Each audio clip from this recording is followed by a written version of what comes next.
I'm going to show you one pack which is a magical one for glowing skin as well as to remove tan. If you could see this particular spoon, let me just drop in. I'll explain you the ingredients. It has fuller earth, which is multani mitti. It has a pinch of haldi powder. It has some dried curry leaves and neem leaves. So ये सबको आप इस तरह से बनाकर ये रख लो, एक मिक्सचर बनाकर बेसिकली रख लो.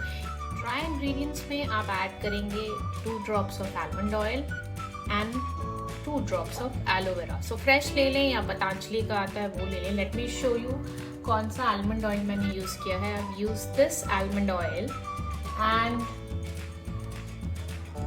आई यूज दिस एलोवेरा.